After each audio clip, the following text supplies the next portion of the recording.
από πού ξεκίνησαν οι τρεις μάγοι? Ή πόσα χιλιόμετρα διένυσαν? Και πόσες χώρες πέρασαν? Μπα, δεν ξέρω.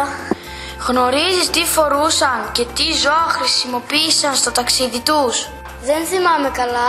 Ποιος ήταν ο προορισμός τους? Πόσο καιρό ταξίδευαν? Ποιος ο οδηγός τους? Μου διαφεύγει. Αν θες να μάθουμε, πάμε την Κυριακή 18 Δεκεμβρίου 2016 στις 11 το πρωί στο νέο πάρκο Φλόρινς.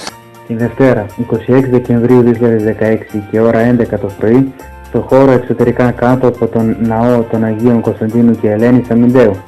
Την Τρίτη 27 Δεκεμβρίου 2016 και ώρα 11 το πρωί στο πρώτο Δημοτικό Σχολείο Δολομαΐδας. Η Μητρόπολη μας διοργανώνει χριστουγεννιάτικη γιορτή με το εκπαιδευτικό παιχνίδι «Το ταξίδι των μάγων». Για παιδιά δημοτικού και γυμνασίου. Θα τραγουδήσει και παιδική χοροδία. Τέλεια! Πάμε να παίξουμε!